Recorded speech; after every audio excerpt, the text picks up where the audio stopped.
Dear comrades, AIEA is not a mere trade union, it is a way of life. It teaches you how to live and not how to exist. In this series, we intend to bring out 10 videos of Comrade Amanullah Khan on basic economics. Come on, let us learn economics through Voice for Public Sector YouTube channel.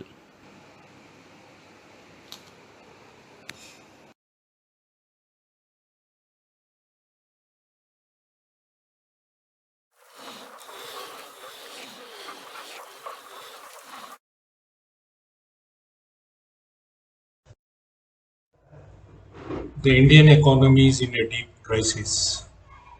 The government is claiming that India is registering a V-shaped growth, but a large number of economists are of the opinion that it may take quite a lot of time, maybe more than 2 years, for the Indian economy to recover. The impact of this crisis is being felt by the working class and the poorer sections of the Indian society. A lot of jobs have been lost, and we also see that incomes are declining.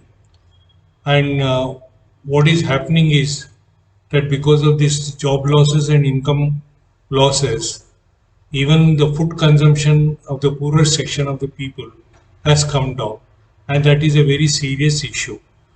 In that kind of a situation, we expected that the government would come forward and implement certain policies which would give some relief to the common people.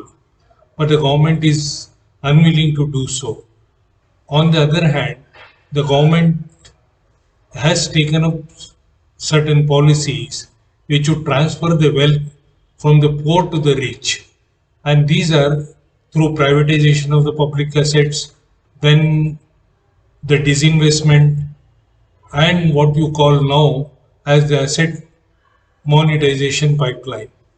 Now, the government has estimated that to fill the fiscal deficit as planned in the last budget, it must raise about 1,75,000 crores of rupees. And this they want to do it by selling certain companies up in the private, in the public sector, which are making enormous profit as outright sale. And they also decided that one of the finest public institution in the country, the Life Insurance Corporation of India, their shares are going to be disinvested. And apart from this, the government has come out with a plan that the assets which are lying idle, the assets in the form of roads, in the form of transmission lines, in the form of telephone towers and railways, all these are going to be monetized. And the real monetization means that the government would hand over these assets to the private sector for a specified period of time and earn what they estimate to be around 6 lakh crores of rupees in the next 4 years. Now, this the government has been defending that it is not privatization, it is just leasing out of the assets which are already generating values and returns for the government. We are really apprehensive about these developments.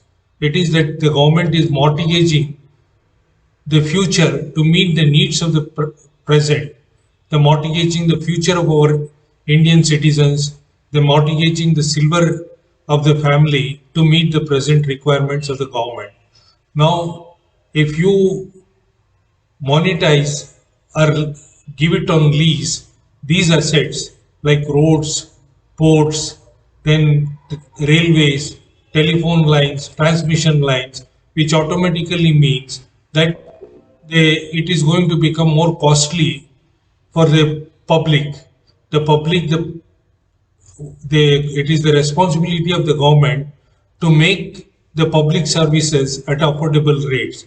But once you hand it over, the cost is going to increase.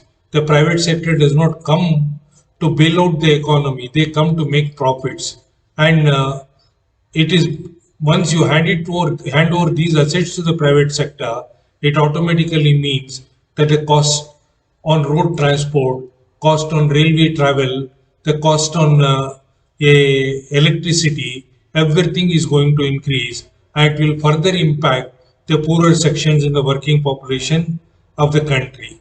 So this is totally anti-national, and at a time when India is in an alarming situation where there is a huge concentration of wealth, where as much as 52% of the national wealth is being controlled only by 1% of the population.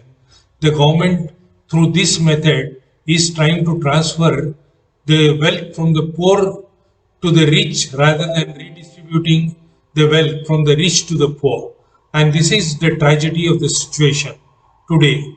The government is helping its own crony capitalists to corner and take over the public assets at a cheaper rate, and the huge concentration of wealth that is going to take place that will further increase, and the inequalities in the Indian society are going to further accentuate. And in this kind of a situation, it has become necessary for the working people to understand the politics of the government, to fight the policy of privatization, and fight specifically the government plan to lease out or privatize the assets which are already earning the revenue for the government. Roads should be the public utility rather than using it for private profit. The other railways, the large number of Indian population depend upon the railways for travel. And if you privatize railways, railway lines, then naturally the cost of travel is going to increase. And all this is going to impact the well-being of the people. Therefore, this has to be opposed, and we from the All India Insurance Employees Association has decided to oppose this government policy through public mobilization, educating the public about the pitfalls of such a policy, and also the general policy of privatization of the government. So we urge upon the entire working people to come together. Already, a large section of the working people are coming together in common struggles. The farmers are integrating their struggle with the working people, and this gives hope for the people of this country that a larger struggle, a bigger struggle, would force the government to back down and take back or reverse its economic policies, which include the privatization of the public assets and what you call as monetization pipeline. So we urge upon the people of this country to support this struggle, come forward, join hands so that the government policy can be pushed back, and this is necessary not just for the well-being of the people but also for the economic sovereignty of the nation.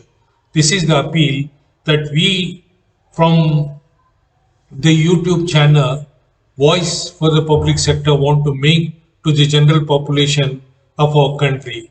The Voice for the Public Sector has been doing a tremendous job.